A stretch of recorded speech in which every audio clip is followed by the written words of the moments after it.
नमस्कार दोस्तों, स्वागत है आपका केटी वॉइस स्टोरीज चैनल में। हमारी आज की कहानी है पोते ने दिलाया दादी को न्याय। मनोरमा जी अपने बेटे और बहू के घर में रहती थी। पहले वह अपने गांव में रहा करते थे। जब से उनके पति की मृत्यु हुई तो बेटे ने उन्हें अपने साथ नाते रिश्तेदारों और मोहल्ले वालों के कहने पर ले आया। लेकिन वह लाना नहीं चाहता था, क्योंकि बेटे और बहू को लगता था कि बूढ़े माता पिता के उनके साथ रहने से आजादी छिन जाती है। इसी कारण मनोरमा जी और उनके पति सुबोध जी अपने बेटे और बहू के साथ नहीं रहते थे। लेकिन अब मजबूरी बस विनय को उन्हें लाना ही पड़ा। लेकिन कुछ समय तक तो सब ठीक रहा, लेकिन धीरे धीरे बहू उन्हें भर पेट खाना तक नहीं देती थी, जिस कारण वह बहुत कमजोर हो गई थी। एक दिन की बात है, मनोरमा जी ने अपनी बहू से कहा, बहू, बहुत भूख लगी है, खाना बन गया हो तो दे दो। उसके बाद मुझे कुछ काम से जाना है। अपने बेटे विनय के ऑफिस जाने के बाद मनोरमा जी अपने कमरे से बाहर निकलते हुए बोली, और जैसे ही डाइनिंग टेबल पर बैठने लगी, तभी उनकी बहू विनीता तैयार होकर अपने कमरे से बाहर आई और बोली, माँ जी, अभी मेरे पास समय नहीं है, मुझे अपनी सहेली के साथ शॉपिंग पर जाना है। लेकिन बहू, मुझे बहुत तेज भूख लगी है, खाना खाने के बाद मुझे दवाई भी लेनी है, मनोरमा जी ने कहा। तभी विनीता चिल्लाते हुए बोली, एक बार सुनाई नहीं देता क्या? 2 घंटे तक मैं वापस आ जाऊंगी। अभी आप अपने लिए चाय बनाकर पी लीजिए। इससे पहले मनोरमा जी कुछ और कहती, उनकी बहू विनीता बाहर तेजी से चली गई। मनोरमा जी हैरानी से उसे देखते ही रह गई। कोई और विकल्प नहीं था, इसलिए रसोई घर में जाकर मनोरमा जी ने एक कप चाय बनाई और उसके साथ 2 ब्रेड खाकर काम चला लिया। लेकिन काफी देर हो चुकी थी। अब भूख के कारण मनोरमा जी का बुरा हाल था। अपने कमरे में बैठे बैठे अपने पति की तस्वीर को देखने लगी। बैठे बैठे अतीत में चली गई। जब तक उनके पति उनके साथ थे, तब तक बेटा बहू दोनों उनकी बहुत इज्जत करते थे। अपनी मन मर्जी का करना तो दूर की बात थी, बहू तो कभी उनसे ऊंची आवाज में बात तक भी नहीं करती थी। बाहर के सभी काम उनके पति सुबोध जी संभाल लिया करते थे। मनोरमा जी ने पूरा घर संभाल रखा था। बहू भी अपनी सास को बहुत मान देती थी, क्योंकि सास के रहते घर का कोई काम करने की उसे जरूरत ही महसूस नहीं होती थी। उसकी नौकरानी जो मिल गई थी, लेकिन समय हमेशा एक जैसा नहीं रहता। धीरे धीरे मनोरमा जी बूढ़ी होती गई। अब उनकी तबीयत बिगड़ने लगती थी, तो उनसे उतने काम नहीं होते थे। अब मनोरमा जी के पति सुबोध जी की भी तबीयत ठीक नहीं रहती थी। एक दिन उन्हें अचानक खांसी आई और उनकी खांसी से खून निकलने लगा। तब उन्होंने जांच करवाई तो पता चला कि उन्हें कैंसर है। मनोरमा जी अपने पति को खोना नहीं चाहती थी, लेकिन इलाज महंगा था। लेकिन मनोरमा जी ने पैसों की परवाह ना करते हुए उनका इलाज शुरू करवाया। अब तो बेटे बहू ने भी अपने माँ पिताजी के साथ सीधे मुंह बात करना छोड़ दिया था। लेकिन सुबोध जी और मनोरमा जी को बेटे बहू के इस बदले व्यवहार का कारण समझ में नहीं आया। एक दिन मनोरमा जी का बेटा उनके पास आया और बोला, माँ, आप जानती हैं कि पिताजी की बीमारी आखिरी स्टेज पर है, और जब पिताजी को बचाया ही नहीं जा सकता तो इतना पैसा खर्च करने की क्या जरूरत है? इस तरह तो आप हमें कंगाल ही कर देगी। कम से कम मेरी बीवी और बच्चे का तो सोचो। इतनी बात सुनते ही मनोरमा जी का कलेजा छलनी हो गया। वह बोली, बेटा, मैं अपने पति की कमाई से की गई बचत को तेरे पिता के इलाज में लगा रही हूँ, तो तुम्हें इस बात से क्या परेशानी है? और पिता के बारे में तुम ऐसी बात कर रहे हो जिसने तुम्हारे भविष्य को बनाने के लिए क्या क्या नहीं किया, कभी भी नहीं बोला। हाँ हाँ, कोई एहसान नहीं कर दिया। सभी माँ बाप अपने बच्चों के लिए करते हैं। बेटे की इतनी बात सुनकर मनोरमा जी को एहसास हो गया कि आज पिता के प्यार के आगे पैसे और संपत्ति जीत गई। लेकिन फिर भी मनोरमा जी ने हार नहीं मानी। पति को अंतिम सांस तक बचाने की कोशिश करती रही, लेकिन कुदरत को कुछ और ही मंजूर था। लगभग 1 साल के इलाज के बाद सुबोध जी मनोरमा जी को छोड़कर चले गए। पति के जाते ही जैसे मनोरमा जी को तो दुनिया ही उजड़ गई थी।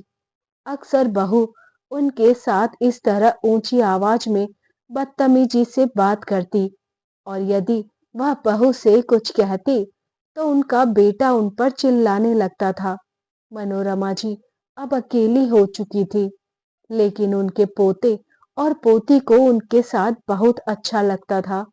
लेकिन मनोरमा जी को उसके साथ बैठने का ज्यादा मौका नहीं मिलता था।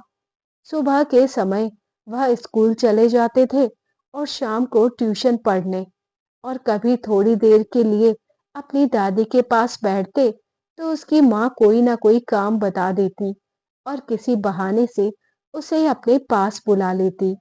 एक दिन जब विनय घर पर था तो अपनी माँ के पास आया और उनसे बोला, माँ, मुझे आपसे कुछ बात करनी है। तो मनोरमा जी बोली, हाँ बेटा, कहो, क्या कहना है। माँ, मैं कहना चाहता था कि अब गांव में हम तो रहते नहीं हैं, इसीलिए गांव के मकान की देखभाल भी नहीं हो पाती।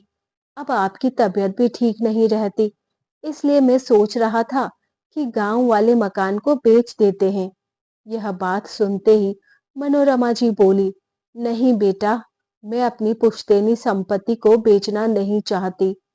तभी विनीता बोली, आप तो जानती ही हैं कि विनय ने अभी अभी नया बिजनेस शुरू किया है, इसलिए उन्हें पैसों की बहुत जरूरत है।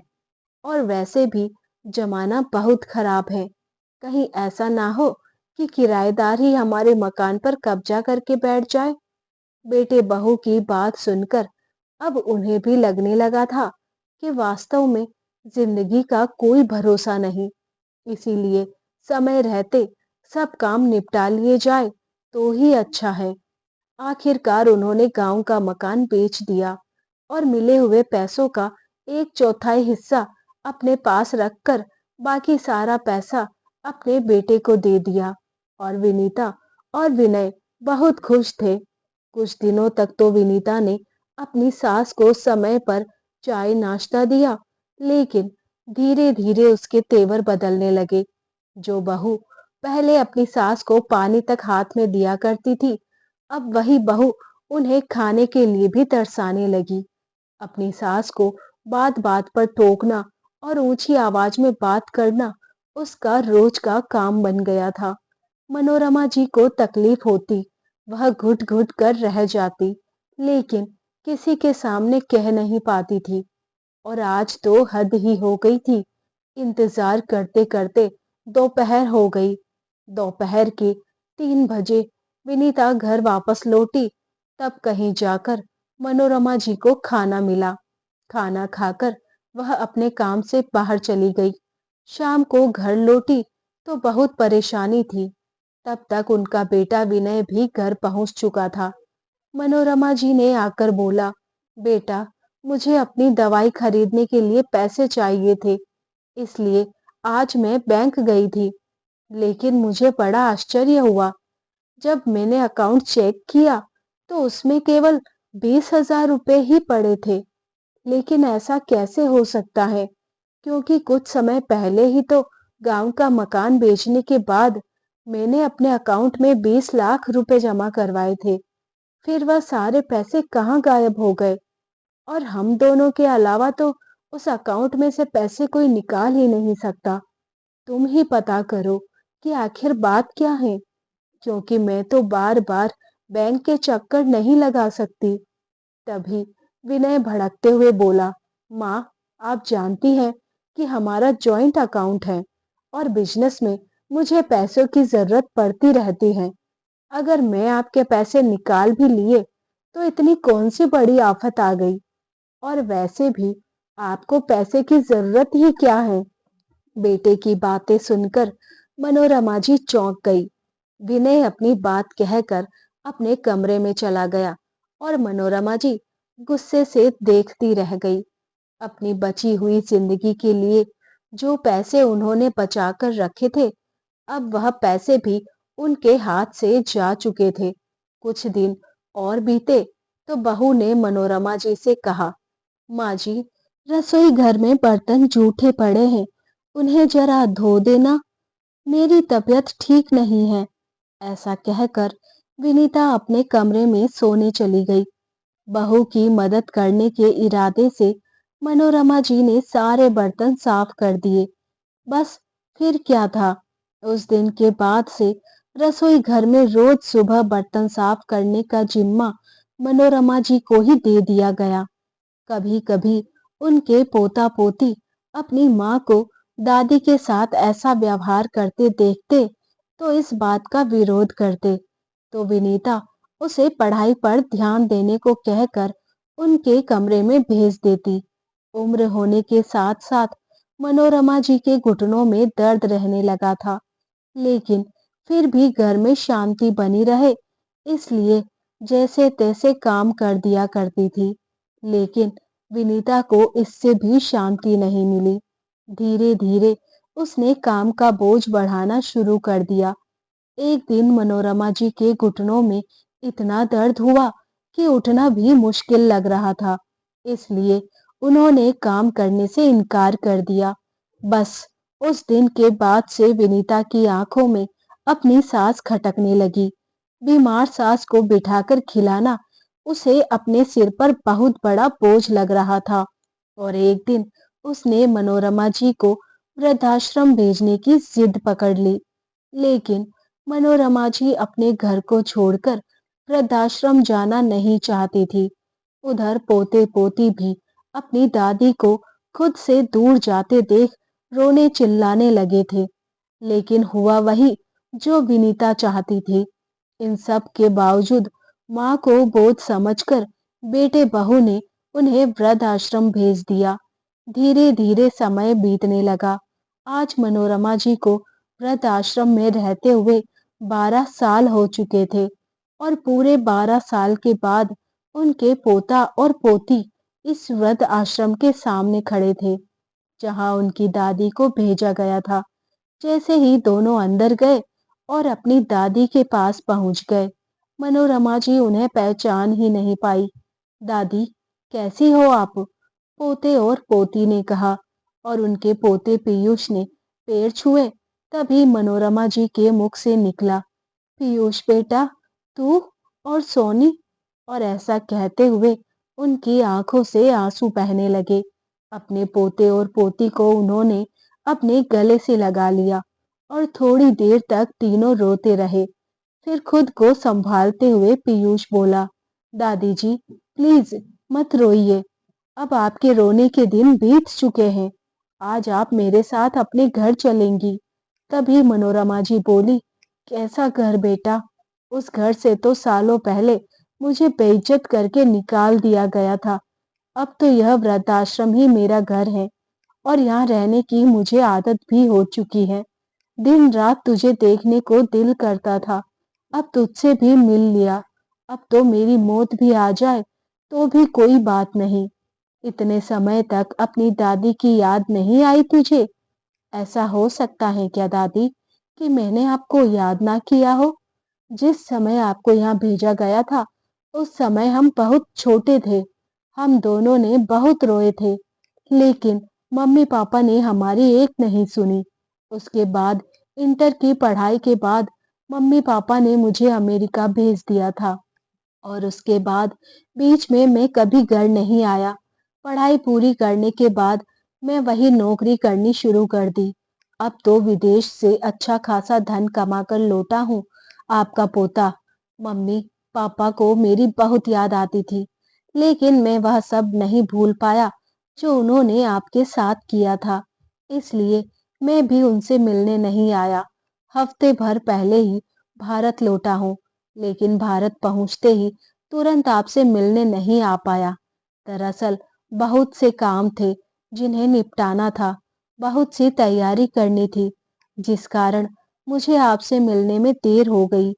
लेकिन दादी, एक बात ज़रूर कहूँगा कि अब मैं आपको किसी तरह की कोई तकलीफ नहीं होने दूँगा। बात करते-करते फिर उसने देखा कि उसकी दादी लगातार आँखों में आँसू लिए उसे देखे जा रही थी। तभी पीयूष ने पूछा, "क्या हुआ दादी? कहाँ खो गई?" फिर मनोरमा जी बोली, "मैं तो यही सोच रही थी कि क्या मालूम तुझसे मिलने की मेरी आखिरी इच्छा कभी पूरी हो पाएगी या नहीं। कहीं तुम दोनों भी मुझे भूल तो नहीं गए। लेकिन जब अपना बेटा ही अपना ना रहा तो किसी से क्या शिकायत करती। अरे दादी जी, बड़े बुजुर्ग कहते हैं कि मूल से ज्यादा ब्याज प्यारा होता है। लेकिन जितना आपको अपना ब्याज प्यारा है, उतना ही मुझे मूल से प्यार है।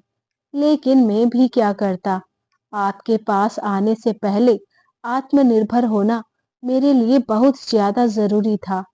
फिर मनोरमा जी भरे गले से बोली, बेटा, आज तक मैं अपनी किस्मत को दोष देती रही कि शायद मेरी किस्मत ही फूटी है, जो यह दिन मुझे देखना पड़ रहा है।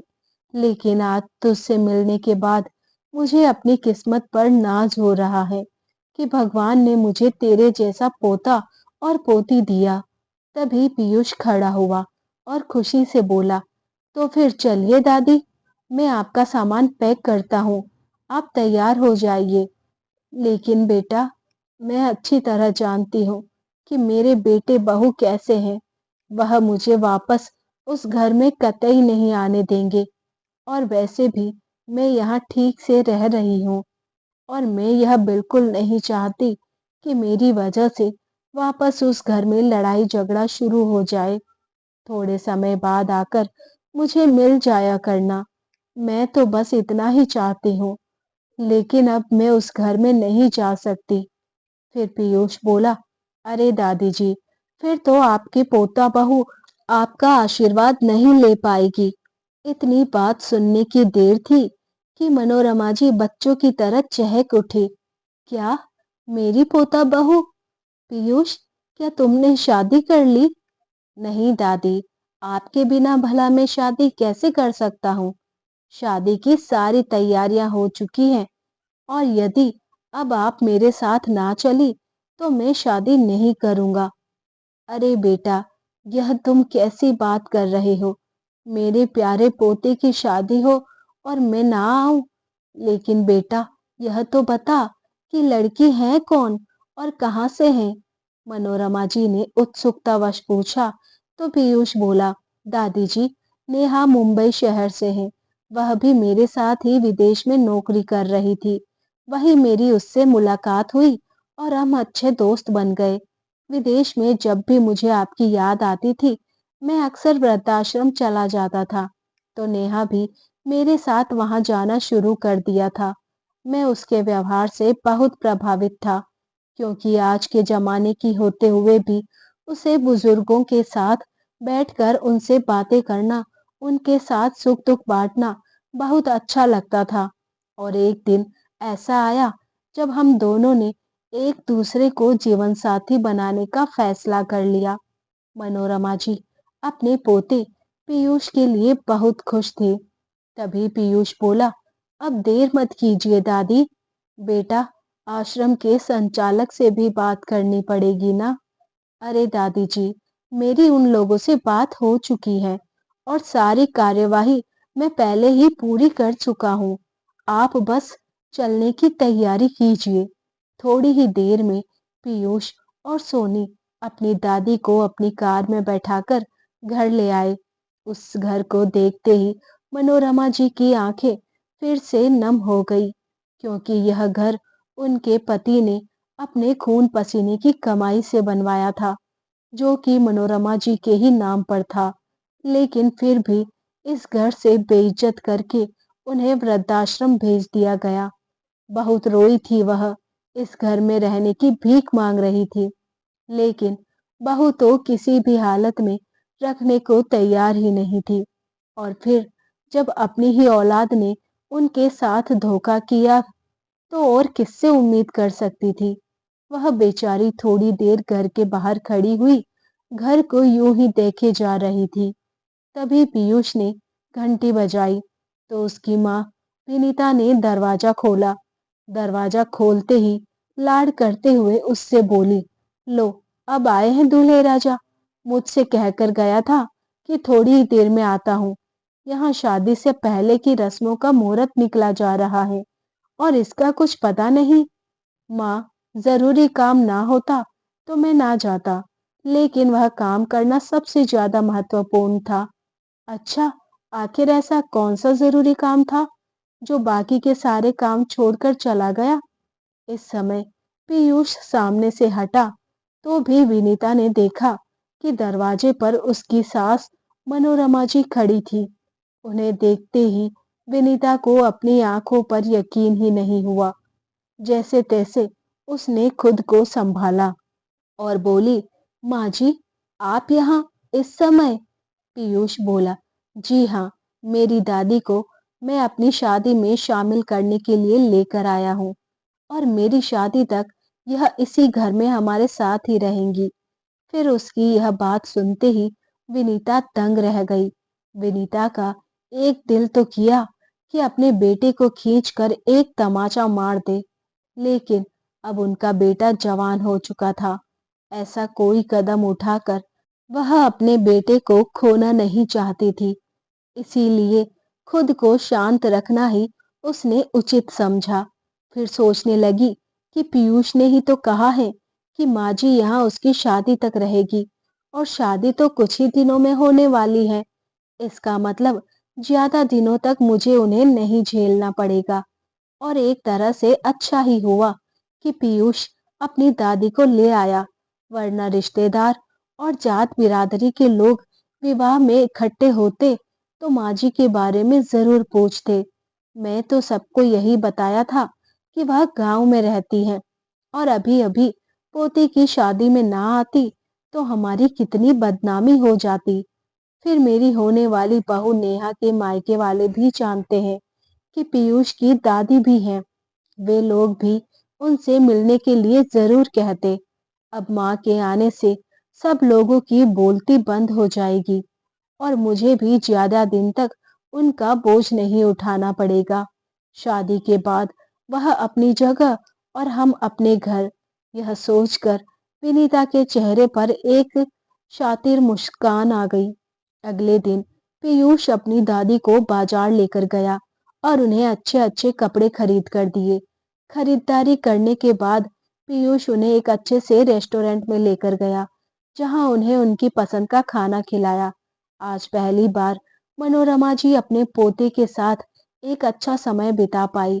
काफी देर बातचीत करते हुए उन्हें ऐसा महसूस हो रहा था जैसे वह अपने दोस्त के साथ बातें कर रही हो। आखिरकार वह तारीख भी आ गई जिस दिन पीयूष का विवाह होना था।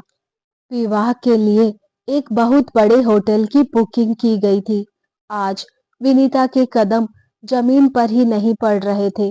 बेटे की शादी को लेकर वह बहुत अधिक उत्साहित थी।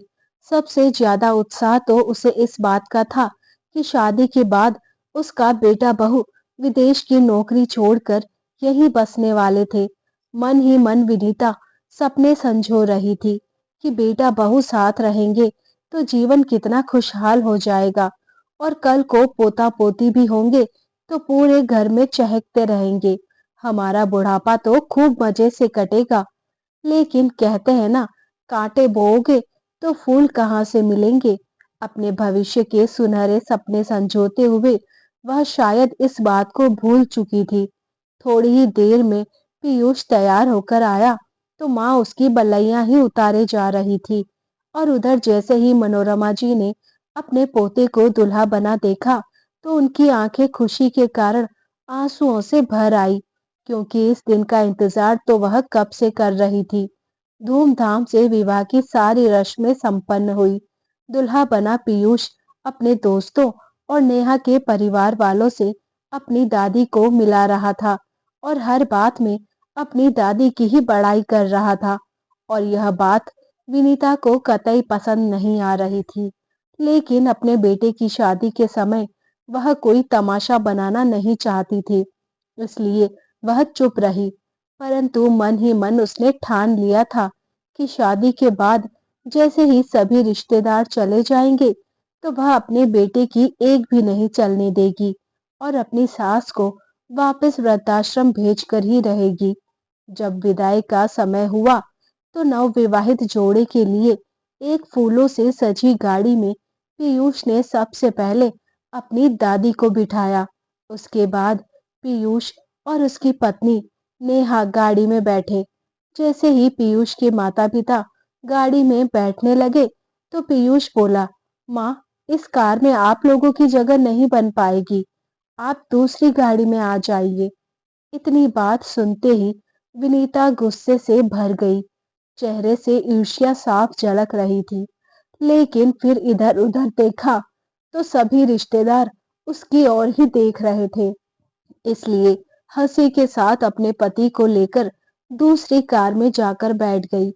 घर पहुंचकर दूल्हा दुल्हन के स्वागत की तैयारी करनी थी, इसलिए विनीता ने ड्राइवर को जल्दी से उन्हें घर पहुंचने को कहा। रास्ते भर मन ही मन सोचती आ रही थी कि आज पीयूष और नेहा का घर में धूमधाम से स्वागत किया जाएगा, लेकिन पीयूष की दादी को मैं अपने घर में बिल्कुल नहीं आने दूंगी और चौखट से ही वापस वृद्धाश्रम भेज दूंगी। थोड़ी ही देर में विनीता अपने पति विनय के साथ अपने घर पहुंच गई। घर पहुंचकर देखा, तो दूल्हा दुल्हन की गाड़ी अभी तक नहीं आई थी। यह देखकर विनीता ने राहत की सांस ली कि चलो, बच्चों के स्वागत की तैयारी के लिए थोड़ा समय मिल जाएगा। बड़े उत्साह के साथ दौड़ते दौड़ते उसने सारी तैयारियां की। चावलों से भरा कलश द्वार पर रखकर तिलक और आरती के लिए थाल सजाकर ले आई और बच्चों की राह देखने लगी।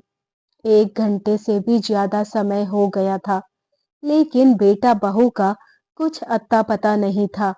जब थक गई, तो विनय से बोली, देखो तो, आपका बेटा आखिर कहाँ रह गया है? मैं फोन लगाकर पूछता हूँ। ऐसा कहते हुए विनय ने पीयूष को फोन लगाया, लेकिन पीयूष ने फोन नहीं उठाया। अब तो बेटे बहू के इंतजार में माँ बाप की आंखें पथराने लगी थी, लेकिन कोई नहीं आया। विनीता ने अपने बेटे को फिर से फोन लगाया, तो फिर उसने फोन उठा लिया।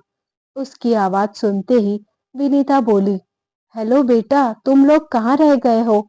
यहाँ मैं और तेरे पापा कब से तुम्हारी राह देख रहे हैं। तुम लोगों के स्वागत के लिए कब से दरवाजे पर खड़े हैं।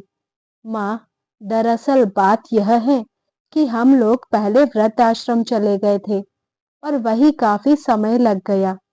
बेटे की यह बात सुनते ही विनीता का चेहरा खिल उठा और खुशी से बोली, यह तो तूने बहुत अच्छा किया बेटा, जो दादी जी को पहले ही वृद्धाश्रम में छोड़ आया।